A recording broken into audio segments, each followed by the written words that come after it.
Good afternoon to all of you. We are sorry for the delay.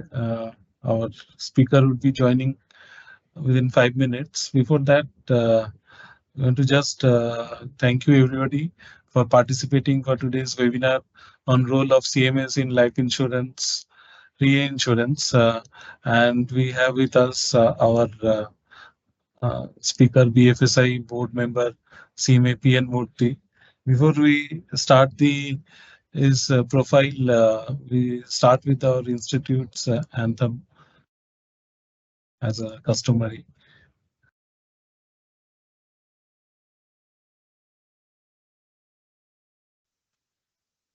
सतो मा सद्गमय तमसो मा ज्योतिर्गमय मृत्युर्मामृतं गमय Yes, sir. असतो मा सद्गमय तमसो मा ज्योतिर्गमय मृत्युर्मामृतं गमय असतो मा सद्गमय तमसो मा ज्योतिर्गमय मृत्युर्मामृतं गमय.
Just to read sir's profile, CMA PN Murthy is an MCOM, FCMA, FIII, FLMI USA, ACII UK, ARA USA, AMT. He is a member of BFSI board.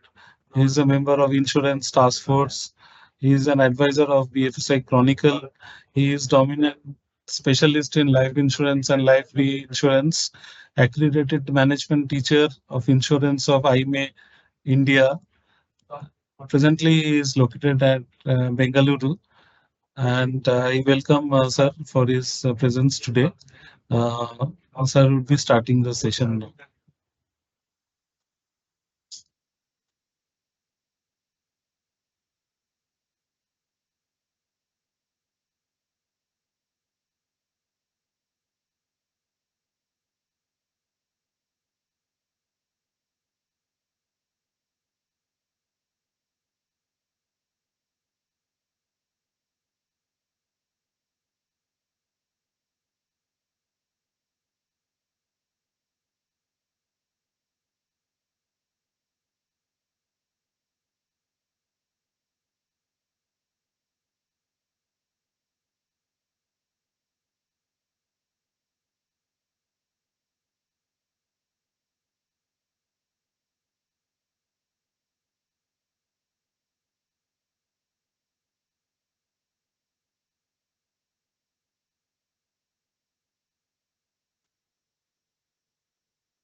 Yes.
Okay.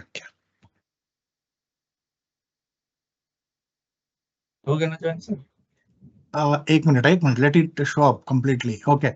Now how to share the desktop? Yeah, you go to the sharing, sir. एक minute. Siddharajan, sir, are you there? How to share the file? Hello. Share. Sir, you kindly be unmute your video, sir. Murthy, sir. Welcome, sir. I think we apologize for the delay. Murthy, sir, has joined now. Sir, please unmute your video, sir. Me video is Sir, we cannot unmuted. see you. Yeah. No, sir, we cannot see you, sir. Can you see me now? Yeah. Now it's okay, sir. Yeah. Welcome, sir. Murthy, sir. We have just read your profile. You can share your PPT now, sir. Okay. Thank you.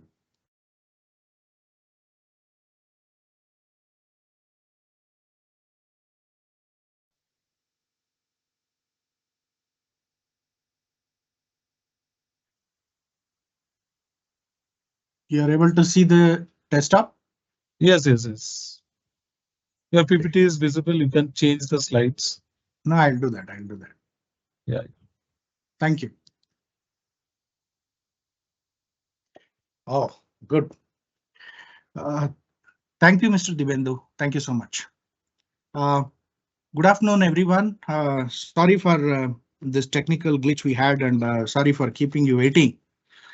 Uh, this is a risk which we'll have to manage. Anyway, we are talking about the risk management today in reinsurance session. Uh, Before we go further, I just wanted to appraise you that our institute is really working on exploring new options and new areas and new industries for our members.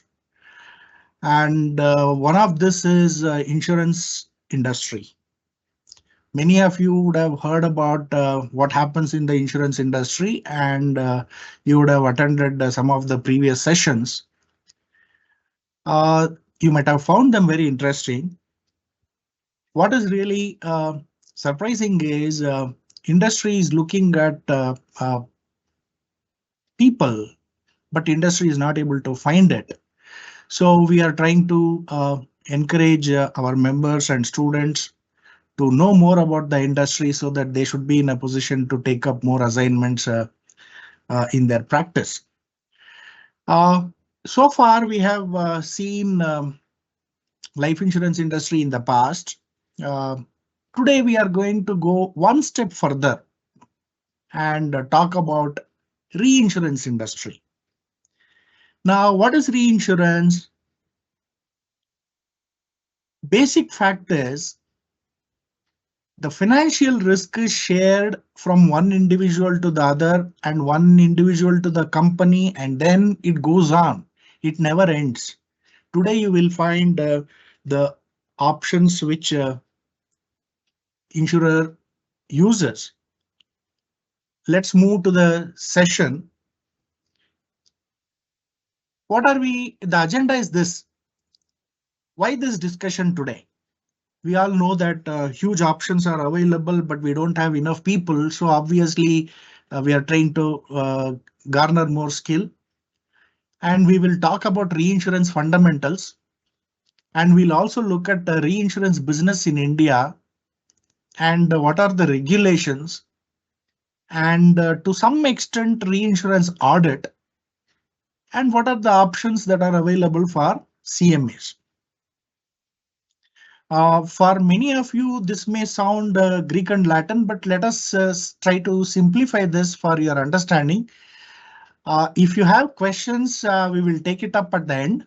And before that, let us go into the presentation proper. This is a interesting and more motivating message that behind every business, successful business, there are CMAs behind, and insurance industry is also one among them. Very recently, Honorable President of India was complimenting our profession for supporting the industry. Now, we are looking at the options in the industry as well. India is a land of opportunities. It is growing economy. And CMAs are management consultants because our very domain is analytical.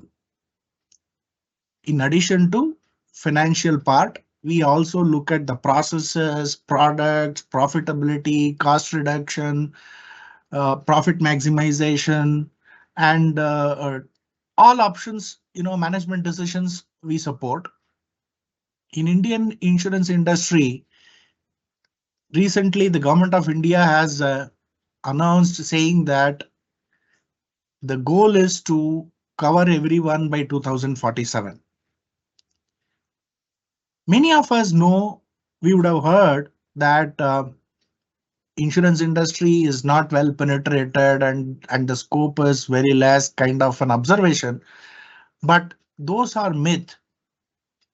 and we have ample opportunities in the insurance industry. So that's why we call it as opportunities galore. And very quickly, I have listed a few what all can be done. Starting from CFO position, there can be reinsurance intermediaries who are professionals who don't want to get into a job, and internal auditor position. If people are looking at a job in the industry, people can be financial underwriters, claims investigators, risk control executives, and also you have enough opportunity for training and upskilling in the industry. Now, these things will be spoken in the end again, so obviously I'll not delve much time on this, but I have added a picture here. Many of you must be wondering why this picture. Some of us who have been with the industry have experienced this. The grassland is vast, but not many takers. So obviously, those who are interested in venturing into new avenues can explore this. Now, further, under Companies Act 2013, Section 138 very clearly says cost accountants are included in the internal audit process. But it says it may be decided by the board to conduct an internal audit of functions and activities of the company. So obviously, the decision makers are the board of directors. What do they expect? They expect compliance with the law as well as business decisions, business support. So this requires enough information, enough knowledge about the industry. So cost accountants per se have reasonable amount of knowledge on the industry, but knowing a little more in detail would really help. Another piece of information which we keep sharing this, you might have seen this slide in many of my other presentations as well. Even in a state-owned insurance company, cost accountants are considered as internal auditors. So this is a news and a fact of motivation for all of us. This I already mentioned. 2047 insurance for all is the goal now. And to make this happen, we need enough knowledge support, professional support. So obviously, many of us can be geared up to explore this. Before we move further, I just wanted to show you another slide which we normally keep sharing in other sessions as well. The point why we are repeating this is, if you look at the data of the household savings, out of gross financial saving of 10.9, insurance accounts only for 2%. 2% of gross national disposable income. Now, on the contrary, if you look at the financial liabilities at an individual household sector, it was 3.8% earlier in 2021 and 22, has risen to 5.7%, which is almost 150% jump. Whereas insurance funds have remained at 2% itself. So there is no growth.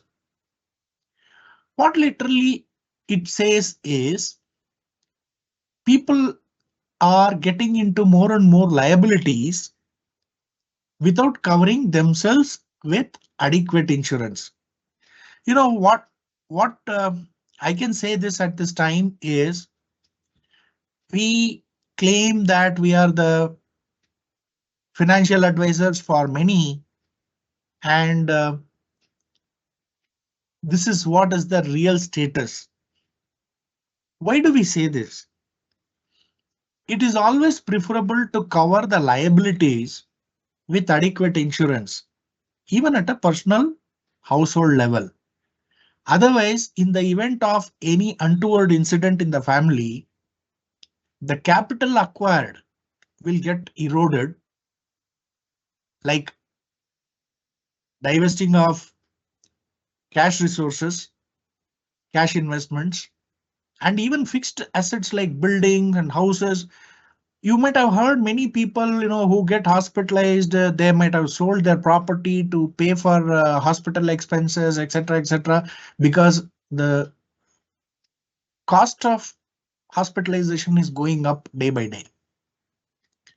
So very clearly, we need to figure out how we can cover this basic liability part at an individual level that will help us in increasing the penetration. You will be very happy to see this. Only a cost accountant, a CMA, will be in a position to analyze this in detail. And also another factor which I wish to share at this point is the insurance to financial liabilities ratio was earlier 52.63% and now it is 35.09%. What it literally means is the coverage, the security, the economic security of individuals is coming down. So this is a very positive fact from the industry and professional perspective. Let's move on to why reinsurance. Reinsurance companies normally initially will have a low level of capital and a proportion of mortality or morbidity risks will really impact their business. How it works is a new company which has started issuing new policies. If there is a catastrophe or if there is a particular risk happening, then obviously they end up paying. Where will they pay from? They'll have to pay from their capital. So the capital gets eroded. This is a concern. So that is why the extra risk which the insurers experience is passed on to another buyer who will be happy to buy this for a small consideration and cover this. For many of you who are new to the industry, I can give you this example. If I take a 10 lakhs policy, this 10 lakhs policy will be with the insurer. Now, if anything happens, then insurance company is bound to pay the 10 lakhs. Now, what I would have paid only what 2,000, 3,000 rupees premium. Now, the financial risk of the insurance company is 10 lakhs minus the premium which I have paid. So which is huge. So in the initial days, what the insurance companies do is whatever is beyond their capacity, which is otherwise called retention limit, they will pass the risk to another insurer or another reinsurer for cover.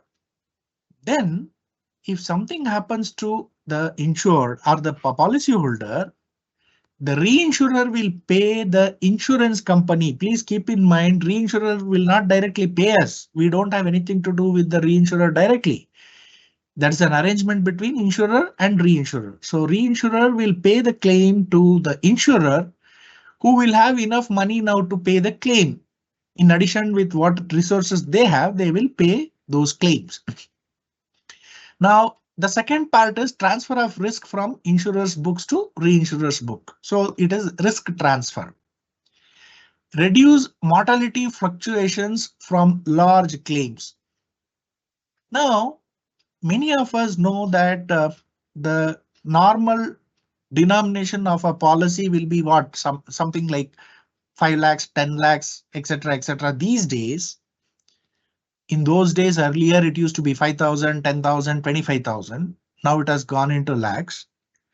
But still, if one major claim of say about 10 crore occurs, then imagine the amount of financial drain on the insurer. So these mortality fluctuations happening from a particular extra risk is also transferred to the reinsurer.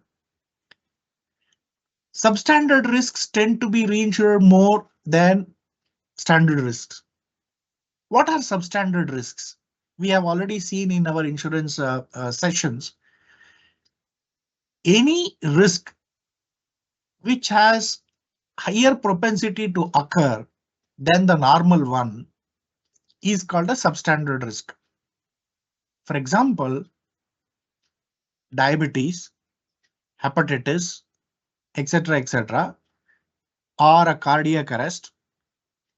These are factors which classify the risk as substandard. Now, these substandard risks, will create a situation where the claim is likely to happen definitely or in all reasonable probability. So what the insurer will do is the insurer will transfer this risk to a reinsurer who has capacity to take such risks.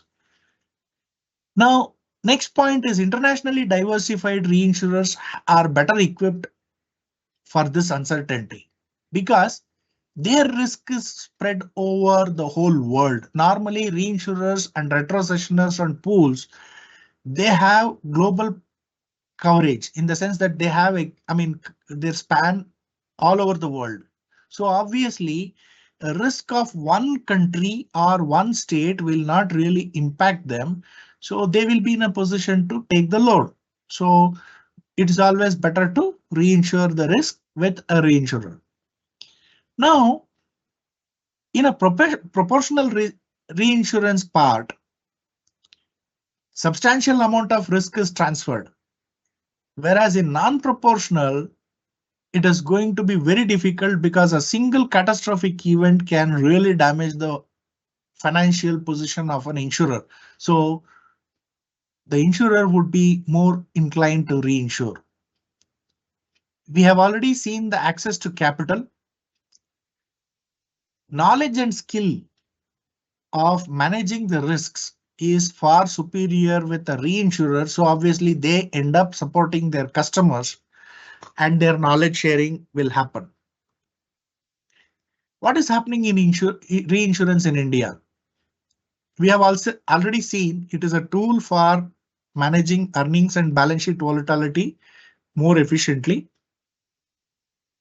Now, by engaging into reinsurance, insurers limit their exposure to large risks, particularly catastrophic events, and enhance their financial stability. Now, before we go further, I'll just pause here for a second. I wish to recommend you to look at your insurance policy. Many of us wouldn't have even seen the insurance policies which we have. In our insurance sessions, we have already covered what all it contains, but the benefits and the way claims are paid are very clearly mentioned in the policy. And it is always better to know about what the terms and conditions of the policy are. Enactment of insurance laws in 2015. This has facilitated entry of major global reinsurers. Now, a few decades earlier, we didn't have this kind of a scenario. Everything was centralized, everything was nationalized, both in life as well as in non-life. With 1999 coming in, liberalization, industry was opened up. So private participants have come into the industry. They have started doing business. Now, This has added competition among insurance level. Because there are more insurers now, the business is growing. Obviously, the risk that can be shared with others are also increasing. So foreign reinsurance companies are coming into the country. Under the current system, Indian reinsurer, in India, we have only one reinsurer, that is GIC. GIC normally handles the non-life part, and foreign reinsurance branches, in the sense that foreign reinsurers have been allowed to open branches in the country and transact the reinsurance business. Those who are already registered with the regulator are allowed to do the business. In addition to this, IIOs have come in. Cross-border reinsurers are also permitted in the country. If you look at the market size, it is roughly estimated to be worth 10 to 12 billion.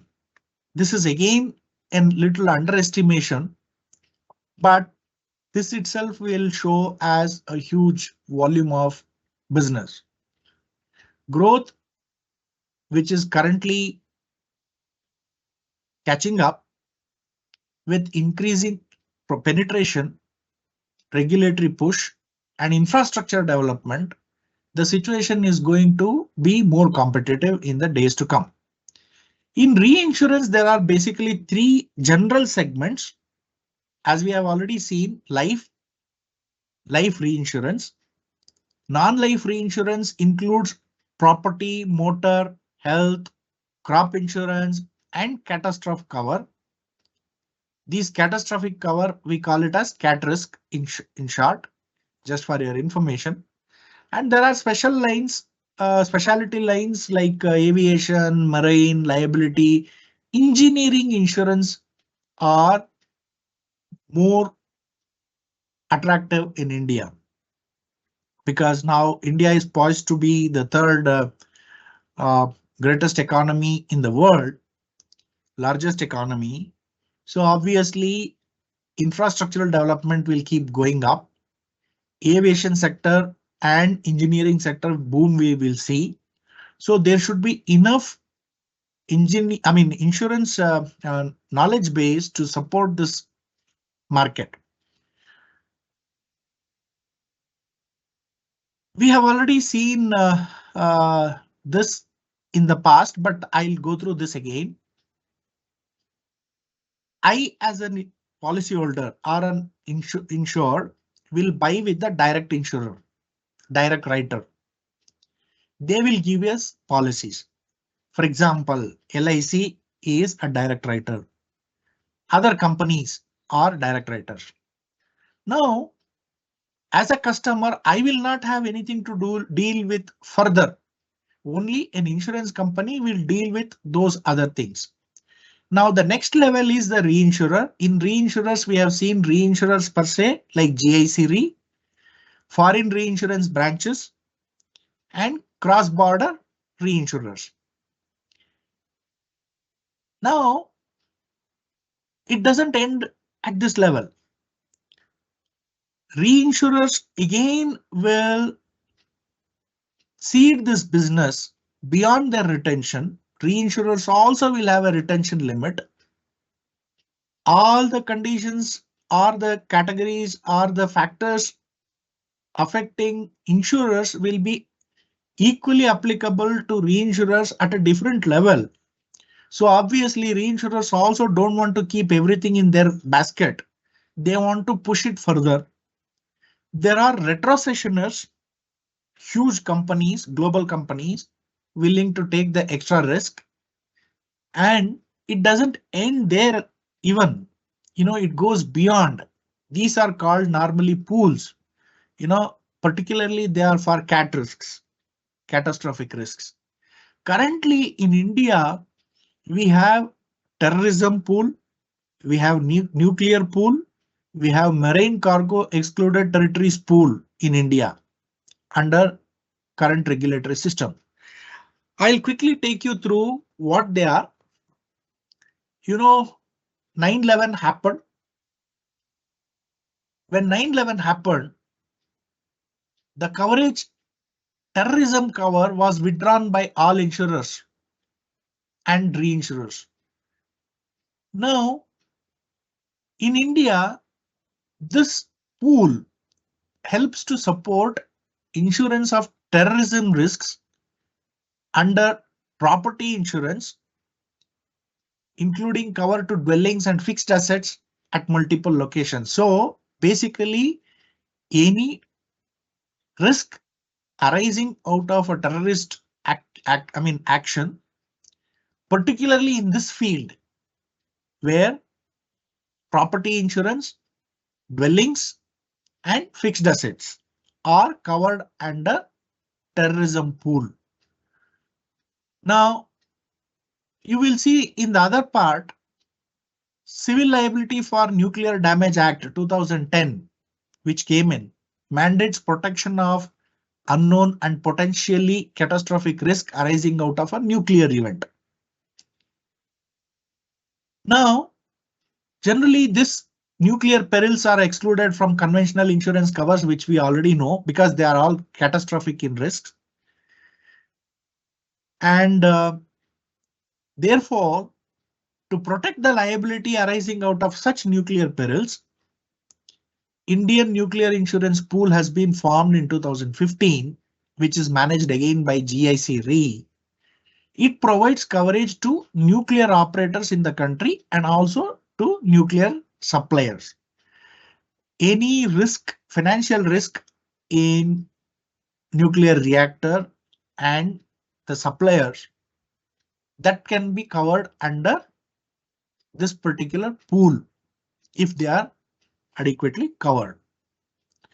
Next is, interestingly, pursuant to Russia-Ukraine war, sanctions have been imposed on Russia, because of which marine cargo shipments of fertilizers and other commodities for Indian insureds from these territories of Republic of Belarus, Ukraine, or other Russian Federation, which is otherwise called now excluded territories. This has become a major problem because we have good amount of transactions that happen between these two countries, like say for example India and Russia, and India and Belarus, India and Ukraine. Whereas because of this trouble, Marine Cargo Excluded Territories Pool was formed in 2022 with the initiative and is managed by GIC. So if you see, currently we have a pool facility for non-life, terrorism, and nuclear, and this war. These things are covered under general insurance, whereas in life currently these are still not covered. So this area which is open as a good opportunity for the business.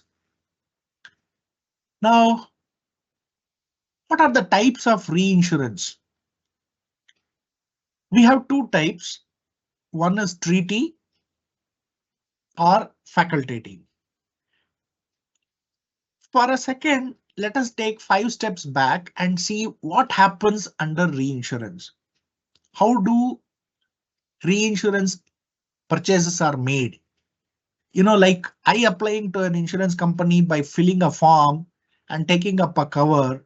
Do insurance companies do that? No. At that level, normally it works on bulk.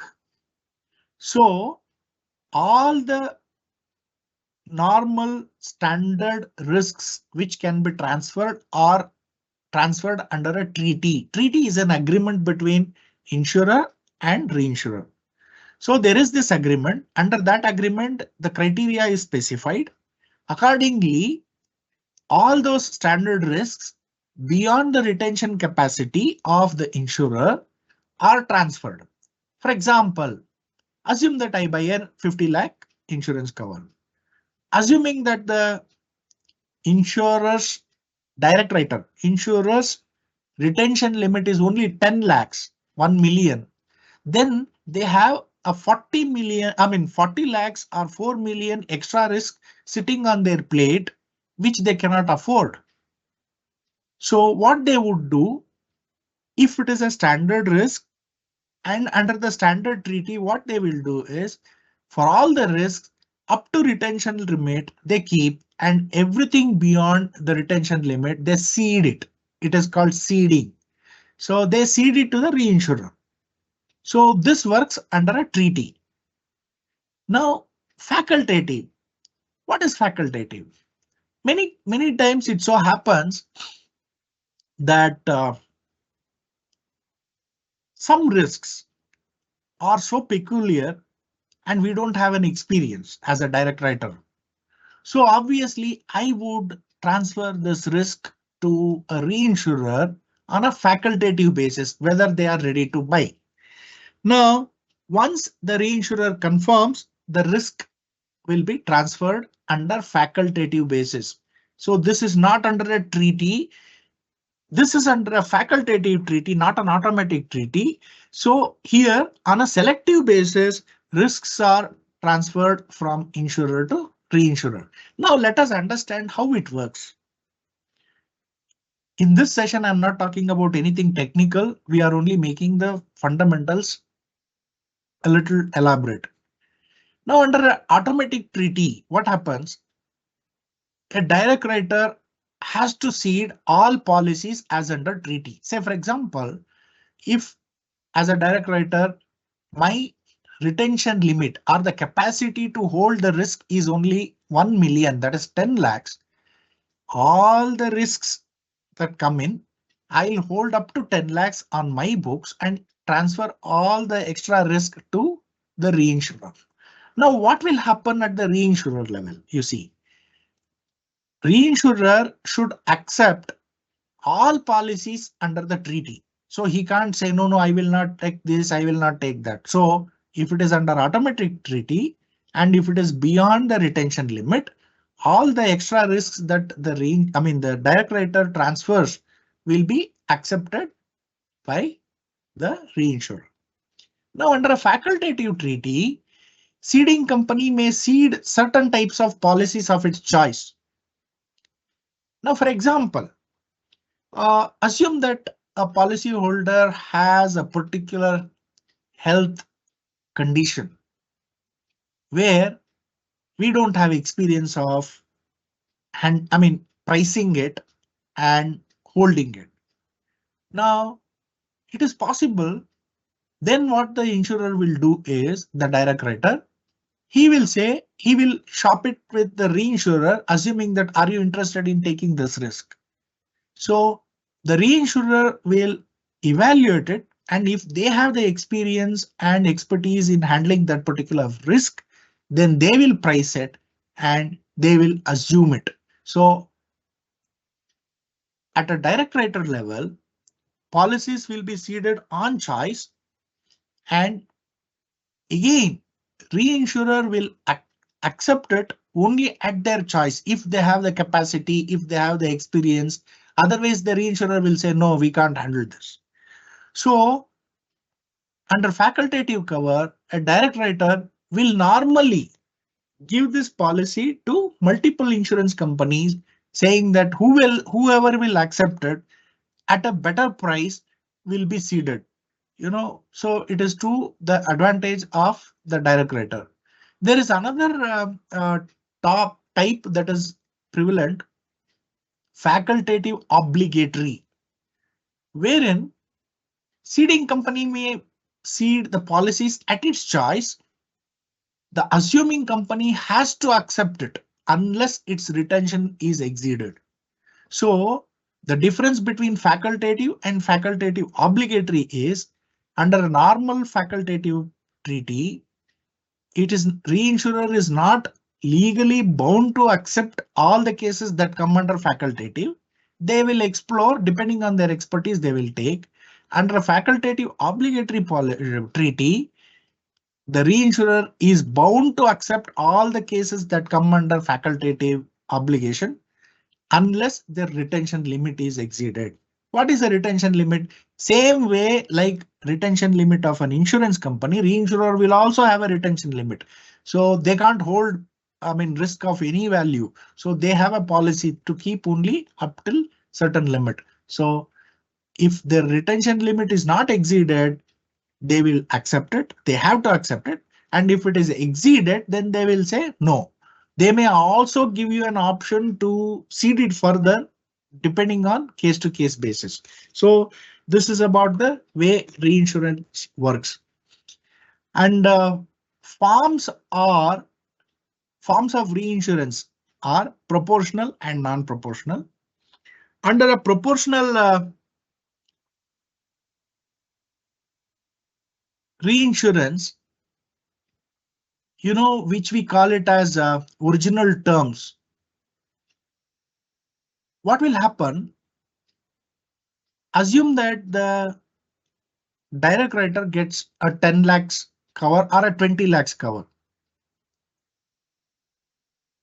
Proportional, the word says, the direct writer and reinsurer will assume whatever proportions agreed by them. So if they have agreed to share it equally, every risk that comes into direct writer will be shared with the reinsurer on an equitably basis. So of 20 lakhs, if it is 50-50%, 10 lakhs will be retained by the direct writer and 10 lakhs will be ceded to the reinsurer. If it is 1 lakh, 50,000 is retained by the direct writer and 50,000 is shared with the reinsurer. So it is on original terms, and at this point, premium will be equally proportional. And under facultative method, risk premium method, only mortality or morbidity risk is reinsured. What happens is the direct writer will retain the business and only the morbidity or mortality rate. Mortality rate is the rate of death. Morbidity rate is rate of sickness. So depending on the mortality and morbidity risk, that only morbidity and mortality risks are shared. Thereby, what will happen? Only risk premium will have to be paid by the direct writer to the reinsurer and not equal proportion of premium. Now, the IRDA regulations very clearly specify objectives of reinsurance in India. Maximizing retention within the country. What is the advantage? Now, if you cede it beyond the country's boundary, obviously there will be funds outgo. So if it is created within the country, it will be between a company and company. The total funds will not move out of the country. So if you maximize the retention, then more and more risk and more premium will be saved within the country, and that will increase the financial strength of the insurance industry. Now, develop adequate capacity to handle substandard risks and catastrophic risks, etc., can be handled by reinsurance. Secure best possible protection for reinsurance cost that is incurred and simplify the administration of business. So that is the objective of reinsurance under the regulator's view. Now, I picked up one piece of information which is seen why reinsurance as a strategy works. And this piece of information is from CAG report. Let me read this. IRDA by its circular number 3rd November 2004 advised that every insurer should document clear policies and procedures for implementing the reinsurance strategy set up by the board of directors. even at a direct writers level, there should be a policy, which we have seen in our earlier sessions. Now, there should be a policy regarding reinsurance as well at a direct writer level, what to keep and what to share. So similarly, if you are a reinsurer, then you should know what to keep and what to share further. However, it is noticed that through the circular, though circular was placed before the respective boards, no separate document detailing policies and procedures as envisaged by the circular was prepared by any of the companies. This is a piece of information from a public document wherein CAG, as the auditor of a general insurance industry, is making this observation. So obviously, as an internal auditor, as a CMA, we have a responsibility to ensure that the industry is strengthened by the policies and procedures. So obviously, we can ask for these, ensuring that they are in place, which will really help the company. So the reinsurance programs have to be in the form of comprehensive documents approved by the respective boards. Now, these programs by nature are dynamic and can be modified periodically. So we CMAs, when we are acting as internal auditors or as a risk manager or risk controller, we have these obligations as well. Now, another piece of information, if you see the audit objectives, why CAG wants to audit a company, reinsurance company, etc., is reinsurance programs of the companies are designed to maximize the retention of insurance premium within the country. Because if you see, the criteria for us is premium to GDP. So the more premium, the more contribution to the GDP. So it is always better to increase the retention. Regulatory framework can be complied. Now, if you see the regulators audit or inspection reports, much of it is related to compliance work, which the chartered accountants or other professionals will not do it because it is beyond their scope. So we as experts within the company or as special auditors or as special professionals like internal auditors, we have a responsibility to take up this and strengthen the MIS is the objective of the. Now, these are the regulations which have been there. Now, one quick recap is there is Insurance Act, which is a base act. There is Companies Act, because all insurance companies are companies under Companies Act. So Companies Act is covered. There is IRDA Act, which regulates insurance sector. So IRDA is covered. And in addition, the regulations which are issued by the regulator are binding. So these are some of the regulations. If you see 2000, 2013, 2016 and 2023, 2024. So like this, there are versions. So we will have to keep updated ourselves. Now, setting up of retention limits. Factors deciding retention limit setup is risk appetite of the insurers. If the insurers have more risk appetite, then obviously their retention limit will be high. Financial strength of the company. If company has a lot of capital, then obviously their retention limit will be better. And composition of portfolio, distribution of risks by sum assured. If the sum assured is of standard within retention limit, then obviously there won't be any reinsurance, but it doesn't work that way. So since the products are of different sizes and different shapes. So anything beyond the retention limit, retention sum assured, will have to be shared. Capacity for new businesses, capital requirement is very huge. With every new policy being written by an insurance company, they will be assuming higher risk, and then obviously that needs to be managed.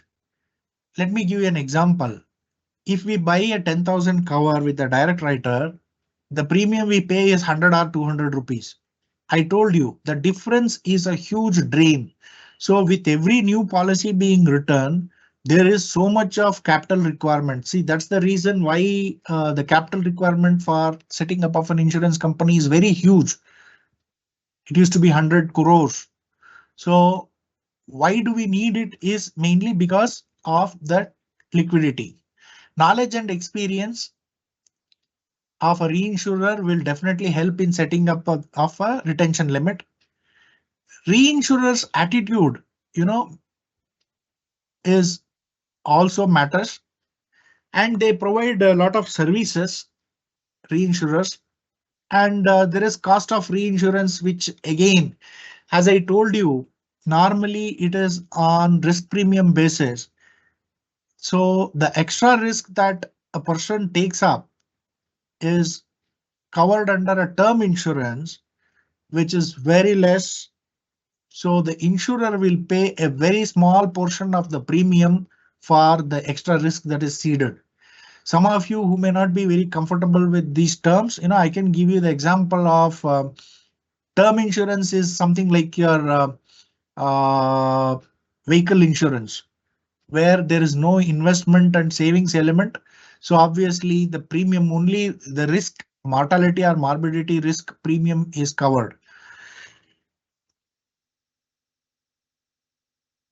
Again, selection of a reinsurer, on what basis a selection of a reinsurer is possible is because of claims paying ability. The more ability they have to pay claims, so it will be given.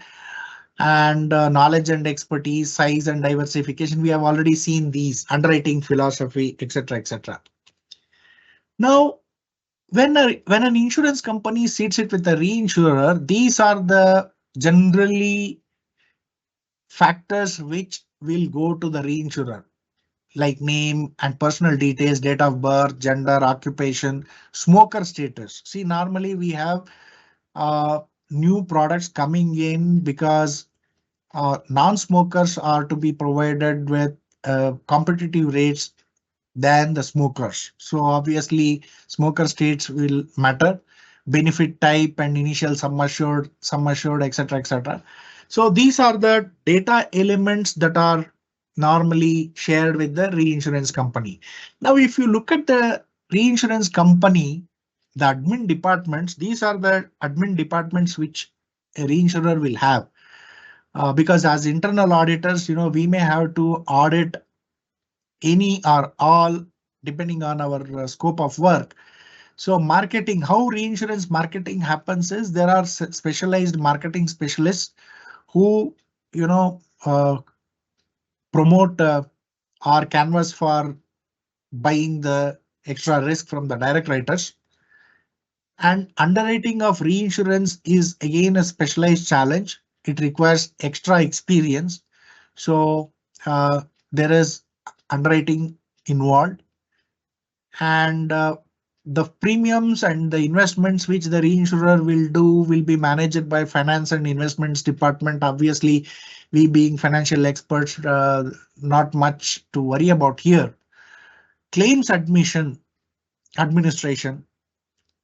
how it has to happen. As I told you already, the direct writer will give coverage to the person, individual, and direct writer will buy insurance from the reinsurer. If there is a claim that occurs, then obviously the direct writer will write to the reinsurer and get the claim and then pass it on to the insured. So obviously claims need to be managed well. And there is lot amount of legal work that is involved, right from drawing treaties, the arrangements between direct writer and reinsurer, also the compliance with the statutes and compliance standards that are set up by the regulator. So huge amount of, and also drafting of clauses under reinsurance agreements. There is a lot of legal matter that exists. Now, why am I talking about all this? I may not be a legal expert, but it has, any legal work will have a financial implication. Being an auditor or a financial expert, I should really assess the impact of every legal activity that happens in the country or in the industry. So we should have enough background to that. Actuarial, again, products pricing and claims and valuation, which we have known already at a direct writer level, happens at the reinsurer level also. And these days, risks are managed on systems. Obviously, being management accountants, we should build effective and robust systems in the insurance industry. So obviously, our knowledge of systems and risk management will definitely help. Now, I will not get into this much because we have already seen this.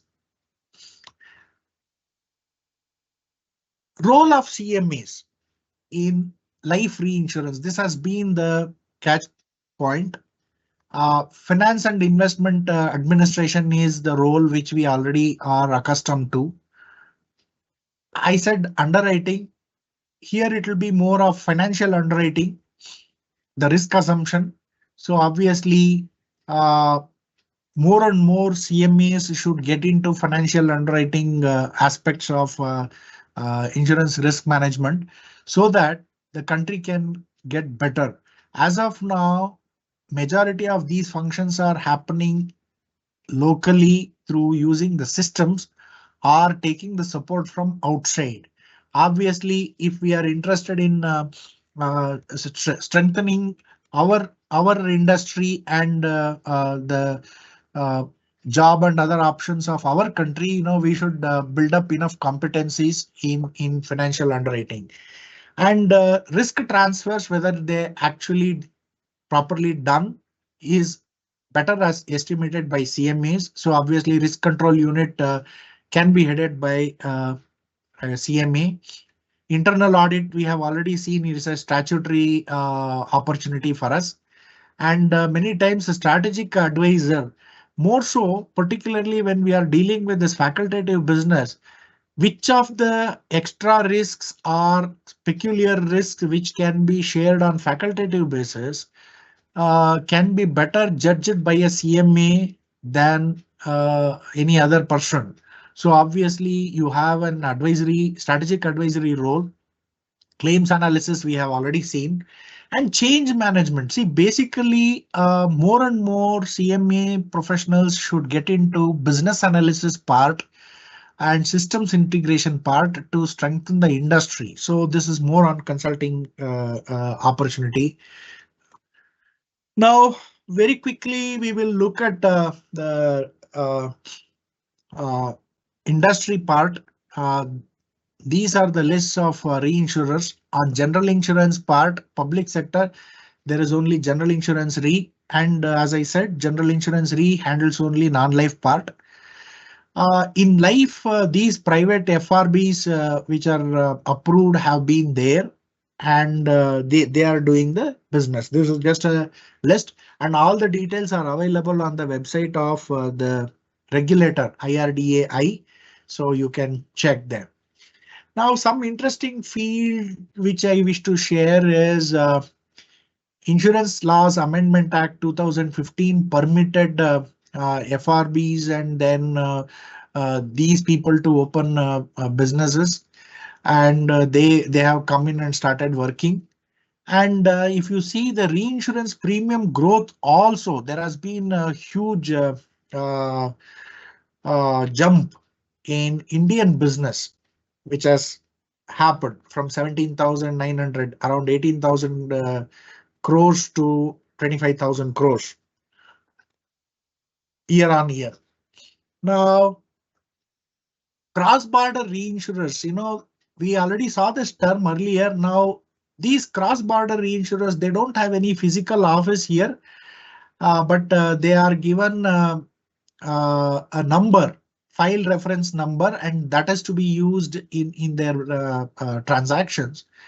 And generally, the approval is for 1 year. As of now, 218 CBRs participated in business in 2023 and 24.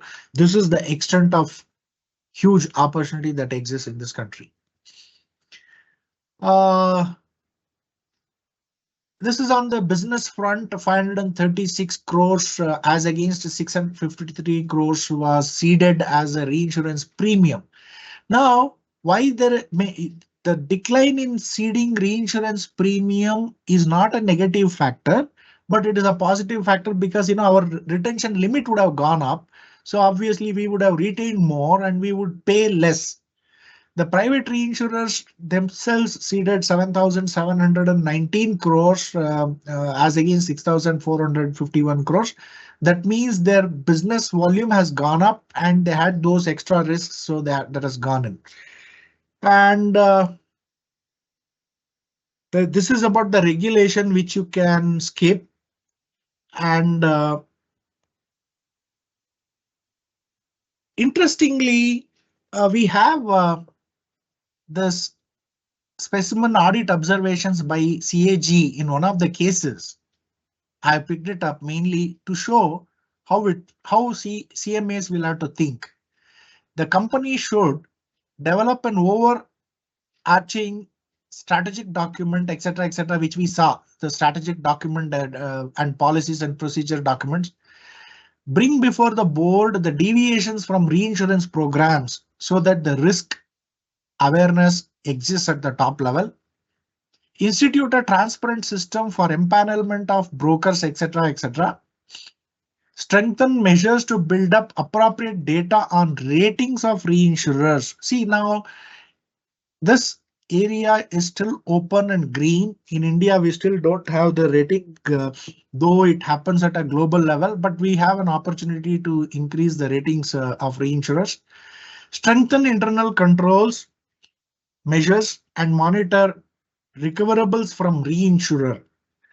Normally, recoverable from reinsurer happens at a parallel level simultaneously.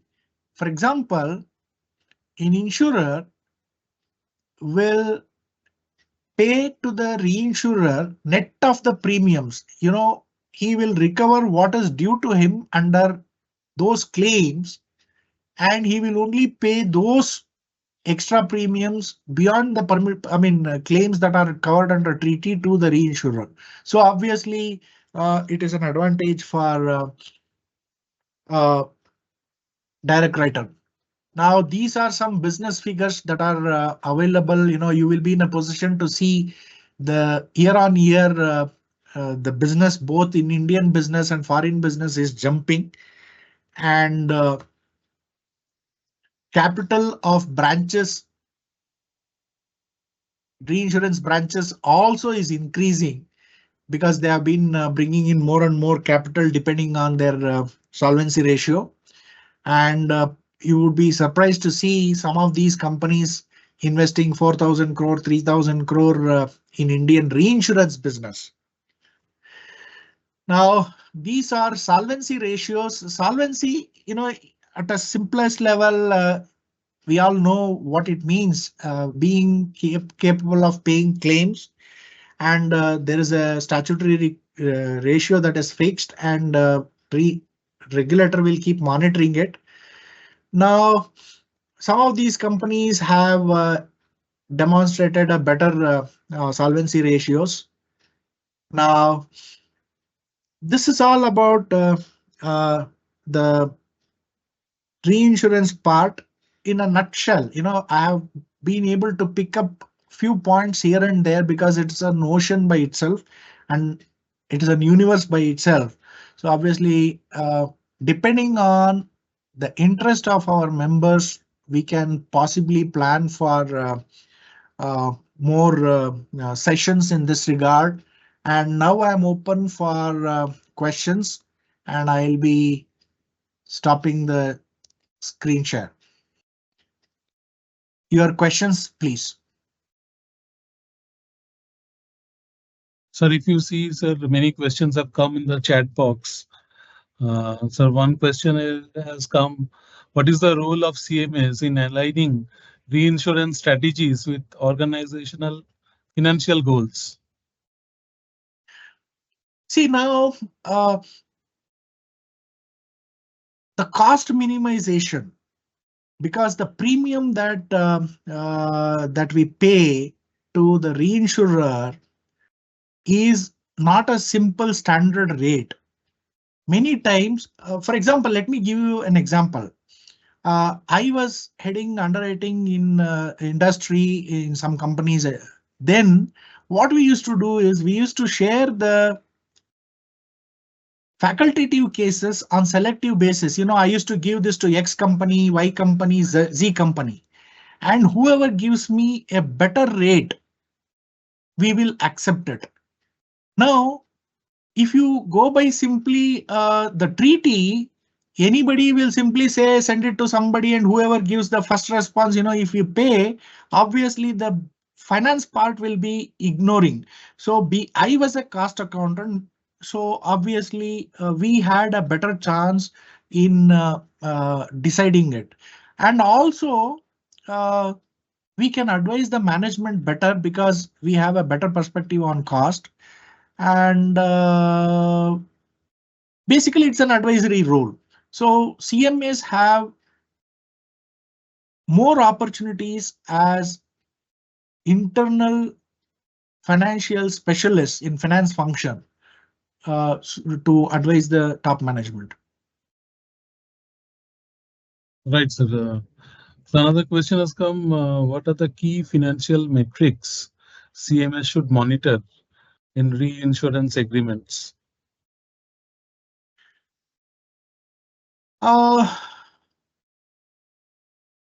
That's a little technical stuff. What happens is basically, okay, see, reinsurance agreement is between customer and the company. Customer is a direct writer and the reinsurer is the seller. Obviously, the fact which we would look at is the first one is the premium, the rates. Normally, before we negotiate with the treaties, we call for quotes from multiple reinsurers, and whoever gives us a better rate, we will accept it. Now, these rates will differ from automatic treaty as well as facultative treaty. Now, for us, CMEs will benefit by bargaining a better rate on auto treaties and also little on facultative treaties, because under auto treaty all the bulk that comes in, a proportion of it has to go. So unless you have a better premium rating, it will be difficult. Second factor is the expertise. See, in India we are still growing. We haven't grown to the extent we should have grown. Luckily, more and more opportunities are coming in. We don't have expertise in selected areas. Say, for example, we don't have any expertise in cat cover under life reinsurance. Particularly, you saw those cat covers under non-life have been they have started the terrorism and nuclear, etc., etc. But we don't have anything in HIV, we don't have anything in diabetes pool, we don't have anything in hepatitis pool, we don't have anything in any malignancy related to cardiology part. We don't have. So obviously we have to build that. So in such cases, whichever reinsurer gives us a better advice, many times will really help us. So the knowledge share and support services very important.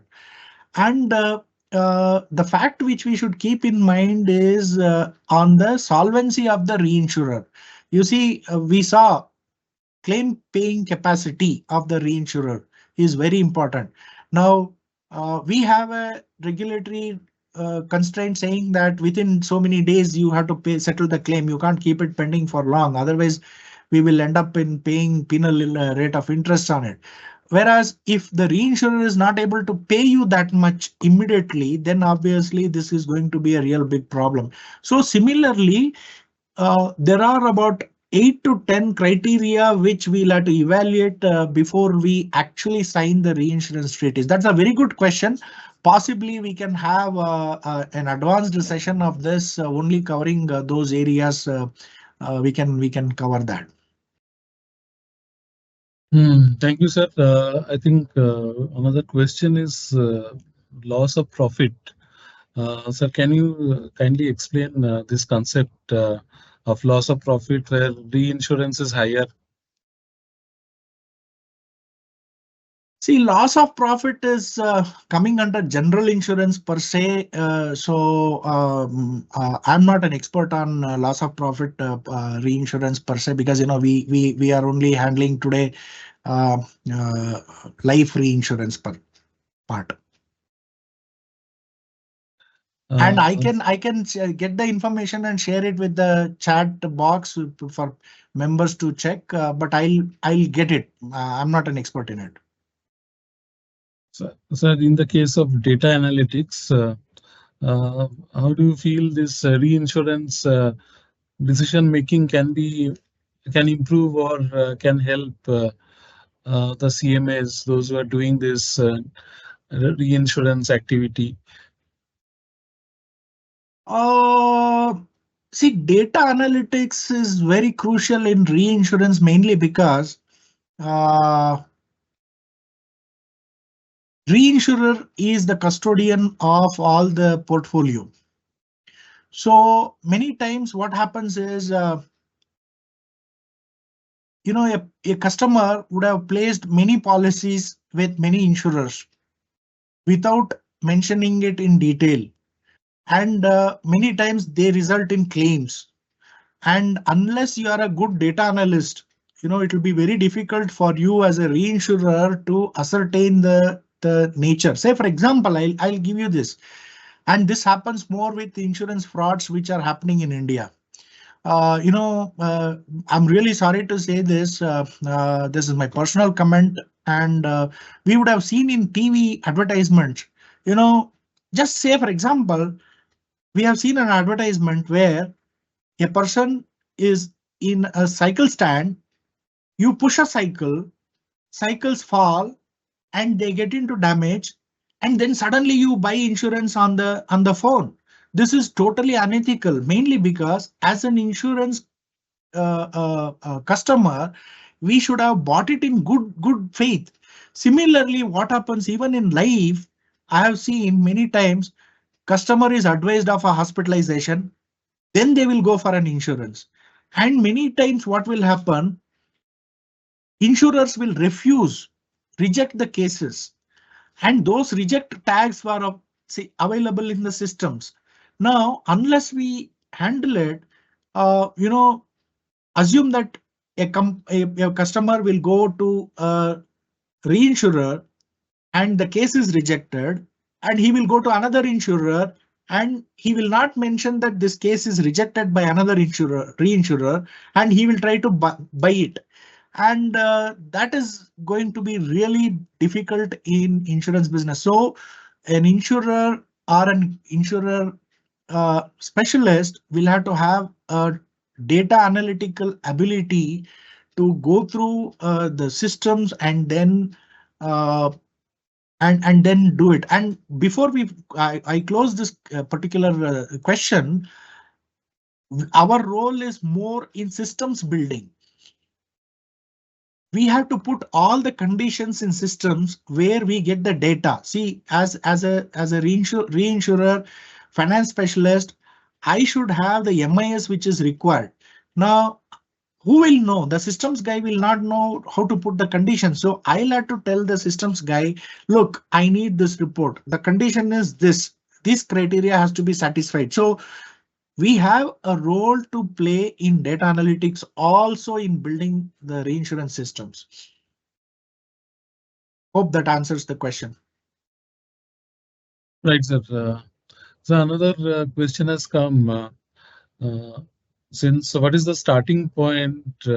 How to go about doing this insurance work? Do you have to pass any IRT exam, or we can do it by having only CMA degree? This is a fantastic question. In fact, I was looking for this question to come. Our purpose of doing this special programs is to create more and more interest. If you see, statute has already recognized as internal auditors. Now, do we have enough expertise related to the industry is a question which we will have to put it to ourselves. Now, the best way is there are two ways to look at the option. One, self-qualification, or you can hire some specialists in your firm and get the work done. Either way, it goes under your firm name. So obviously, but I would suggest many of the young CMAs to take up these qualification exams, which are currently available on online mode and fast track mode and short duration mode. So obviously that will give you a lot of expertise, and more so today, it is a global village.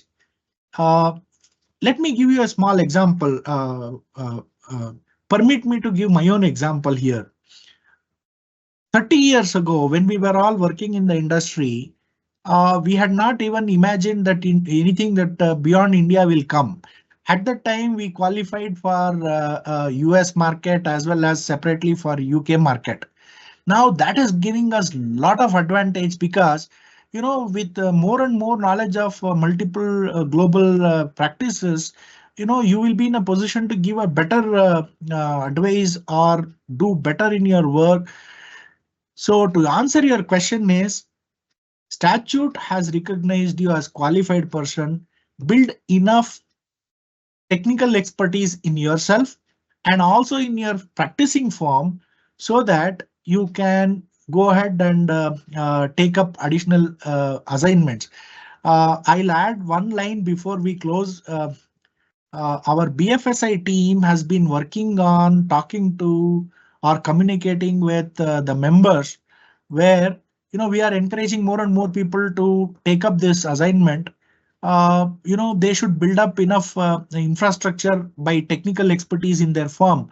So then possibly you can share those details with the institute, and then it will help because reinsurers want to know how many CMA professionals have the competence to take up uh, internal audit and financial underwriting and claims, etc., etc. So it is always good to build our own member database updated and specialized skill requests. There are qualifications that can be acquired and easy to acquire, not much.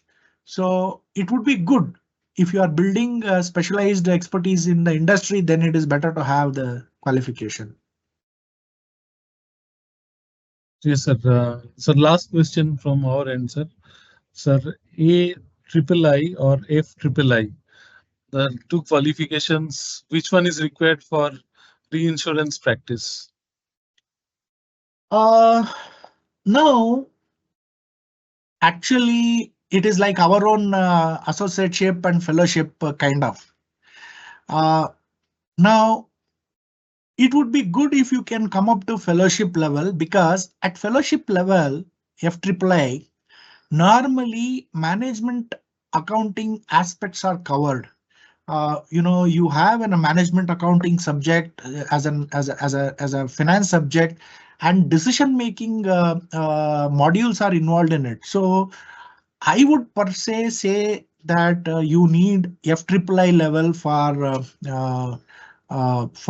reinsurance stuff, reinsurance opportunity. And it's not difficult, these days these exams are all online. III, Insurance Institute of India has made everything online, and they have periodically 2 exams a year. I'm not canvassing for IIA exams, but I'm sharing the information. And similarly, Life Management Association of US has associateship level and fellowship level. They are again available online. And Chartered also has Chartered Insurance Institute of London. They have similar facilities in India. I'm so thankful to being an Indian is because everybody is now providing opportunity in India. During those days we had to write exams abroad, but now those exams are available in India to qualify here. So in a nutshell, I can say this: FIII will be ideal. uh, and also, I would suggest that you develop some kind of fundamental actuarial principles. CMAs are the best analysts of actuarial profession. uh, a fundamental understanding of how actuarial finance works will definitely help. Depending on the interest, if sufficient number of people express interest in knowing it, possibly we can do a session. So it all depends on what interest that members, show in our programs. And I would be happy to deliver those programs. Thank you, sir. I think today we had an insightful session on reinsurance, especially the role of CMAs in life reinsurance. And I thank wholeheartedly CMA PN Murthy sir, who is always taking sessions each and every time when we request him to do. And we thank our chairman, CMA Chittaranjan Chattopadhyay, or who is always motivating us to take more sessions, more webinars. Our next webinar is on 30th, that is Monday, and we'll be having one session on infrastructure projects. And we hope everybody joins that webinar. That webinar would be taken by CMA Dr. Chivakulu Vasudev, who is a freelance consultant, and he will delve on the subject of challenges and successful outcomes in infrastructure projects. We also thank our BFSI board members, who is always motivating us to organize more activities in BFSI sector, and many webinars is in the pipeline. Next month, we will be observing the banking month. A lot of activities is in the pipeline. And we also thank our president, vice president, and other council members for all their guidance and support. We thank our BFSI team and other support staff, especially IT and our CPT department, for making this webinar possible. And with this, we close today's session. Thank you all, and we wish you a very happy Rath Yatra tomorrow and happy weekend. Thank you. Thank you so much. Thank you.